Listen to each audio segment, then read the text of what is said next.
वंचित बहुजन अघाड़ी ने महाराष्ट्र बंद का ऐलान किया था और ये सब इसलिए क्योंकि जिस तरीके से जंतर मंतर के प्रोटेस्ट को दबाने की कोशिश की गई थी उसके विरोध में ये है। आइए प्रकाश अंबेडकर, जो डॉक्टर प्रकाश अंबेडकर जो रिप्रेजेंट करते हैं वंचित बहुजन अघाड़ी को, अब तक सरकार का कहना है कि वो पूरे कदम उठा रही है। उन्होंने जिस तरीके से पेपर लीक हुआ था, पेपर लीक को फिक्स करने की रिस्पॉन्सिबिलिटी उन्होंने ही ली थी। आपको नहीं लगता कि जैसा वो कह रहे हैं कि ये बहुत ज्यादा पॉलिटिकल हो रहा है?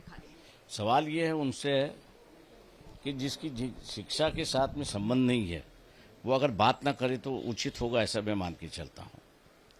पेपर सेटिंग जब होती है तो एक आदमी नहीं कहता है, करीब करीब उसके 12 पेपर्स अलग अलग सेट हो जाते हैं। उसमें एक होता है कि वो 12 पेपरों में से 10 सवाल उठाता है और पेपर सेट होता है। वो सेट किया हुआ पेपर जो है वो विद्यार्थियों तक जाता है।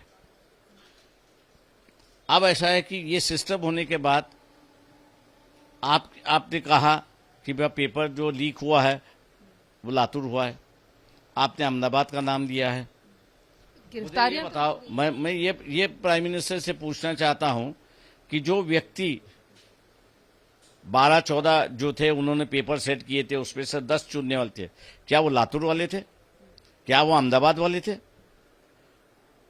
ये तो जुमले की बात है। तो आपका कहना है कि जो केस है वो सिर्फ दिखावे के लिए, वो सिर्फ दिखावे के लिए एक जुमला है, मुंगेरीलाल के सपने हैं, उसके अलावा कोई नहीं है। लेकिन धर्मेंद्र प्रधान जो एजुकेशन मिनिस्टर हैं उनका कहना है कि उन्होंने रिस्पांसिबिलिटी लेके पूरे सिस्टम को फिक्स करने की कोशिश की है, उसके बावजूद ये जो प्रोटेस्ट हो रहे हैं इसकी वजह से उन्हें क्या फिक्स किया है उन्होंने? किसको अरेस्ट किया है? जो करीब करीब 9 जो हुए हैं। मैं ये कहता कि सड़ा हुआ पेड़ है, उस सड़े हुए पेड़ को आपने नहीं अरेस्ट किया है, आपने उसके डालियों को अरेस्ट किया है कि जिसके पास गया उसको आपने अरेस्ट किया, लेकिन जिसने भेजा है उसको कहाँ आपने अरेस्ट किया है? और गिरफ्तारियां होनी चाहिए इसमें जो है जिसने भेजा है उसको आप ये गिरफ्तारी करिए, तो वो जब गिरफ्तारी होगी तो वो मंत्री के दरवाजे पे आ जाएगी।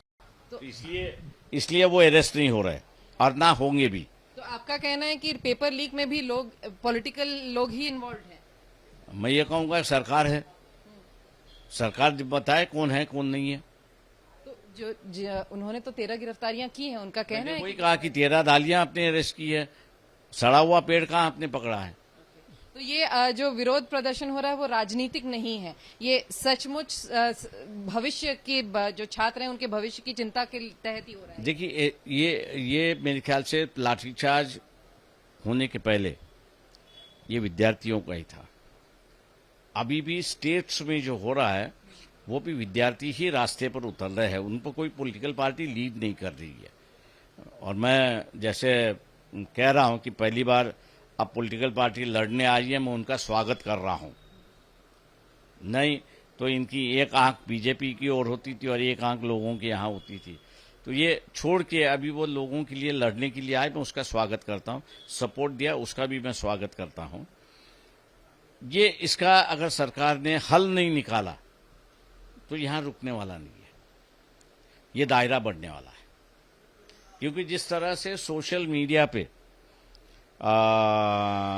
प्राइम मिनिस्टर के बारे में जो बयानें आ रही है और जाने माने व्यक्तियों के बारे में आज जो उनके साथ में रहे उनसे जो बयानें आ रही है, मैं उसे मान के चलता हूं कि धीरे धीरे अगर इसको नहीं कंट्रोल किया तो आउट ऑफ कंट्रोल हो जाएगा।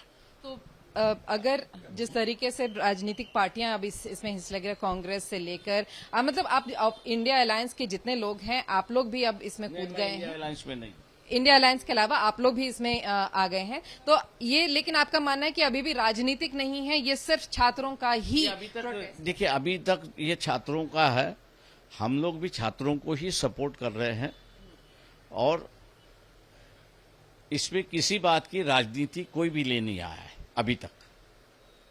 सरकार का तो कहना है कि राजनीति छात्र की ओर से अमित शाह का रिजिग्नेशन की मांग हुई है, लेकिन उस मांग को हम, चाहे हमारे जैसी पार्टियां हो दूसरी पार्टियां, इन्होंने उस मांग को उठाया नहीं किया। विरोध भी नहीं किया, ये बात सही है, लेकिन उठाया नहीं है। अगर मैंने जैसे कहा कि अगर ये रुकता नहीं यहाँ पर या रोका नहीं जा सकता या इस पर हल नहीं निकलता है तो मेरे ख्याल से इसका दायरा बढ़ेगा। तो एक तो ये कि आप लोगों की फिर मांगे क्या है? देखिए, हमारी मांगे यही है कि भैया जो सड़ा हुआ पेड़ है उसको पकड़ो, उस पर कार्रवाई करो, जड़ तक जाए इस पूरे मामले में। पूरी जड़ तक जाए, क्योंकि ये 9 करोड़ विद्यार्थियों का सवाल है, उनका एक सपना है, उस सपने से आप मत खेलिए। कितने क्वालिफाई होंगे कितने क्वालिफाई नहीं होंगे वो एग्जाम ही बता देगा, लेकिन वो एग्जाम में ही आप करप्शन कर रहे हो वो गलत है। और वो मेरे ख्याल से आप सुनने के परिस्थिति में नहीं है, ऐसा मुझे दिखाई दे रहा है। सरकार सुनने की परिस्थिति में। सरकार नहीं, विद्यार्थी सुनने की परिस्थिति। और अब अगर हम बात करें, आपकी ये एक मांग हुई, इसके अलावा आप लोग क्या चाह रहे हैं? अब क्या आप लोग भी रेजिग्नेशन मांग रहे हैं लोगों का, मतलब जैसे धर्मेंद्र प्रधान का, या फिर विद्यार्थियों की मांग है, उस मांग को तो हमारा समर्थन है। तो आप लोग चाह रहे हैं कि, लेकिन अभी तक ऐसा है कि अभी तक हम लोग ने उन्होंने जो मांगे उनकी बढ़ाई है। जैसे कि अब उन्होंने अमित शाह की मांग, लाठीचार्ज के बाद जो अमित शाह की मांग है, राजनीतिक दल अभी तक वहां तक नहीं पहुंचा। आपकी बात करें सर, वंचित बहुजन अघाड़ी की क्या क्या मांग है? क्या आप भी चाह रहे हैं कि धर्मेंद्र प्रधान रिजाइन करें? क्या होम मिनिस्टर भी नहीं, हम कहेंगे कि धर्मेंद्र प्रधान रिजिग्नेशन करे, प्राइम मिनिस्टर जो है सबकी बात सुनने के लिए बैठे, वो एक महारथी नहीं है यहाँ का। अगर झुकाना है तो उसको पूरी तरह से झुकाएंगे अभी। और होम मिनिस्टर की जो रिजिग्नेशन की मांग हो रही है वो देखिए अभी तक हम लोग उस पर चुप है, ना हाँ भी नहीं करे ना भी ना करे। तो ये थे डॉक्टर प्रकाश अम्बेडकर जो बता रहे थे कि आखिर जो वीबी है उसकी मांगे क्या है, और वो यही चाहते हैं कि जो इन्वेस्टिगेशन है वो प्रॉपर तरीके से हो, वो आधा अधूरा अभी इस वक्त उनको दिख रहा है, वो पूरी तरीके से हो। कैमरामैन किरण सबकाल के साथ विद्या, मुंबई आज तक।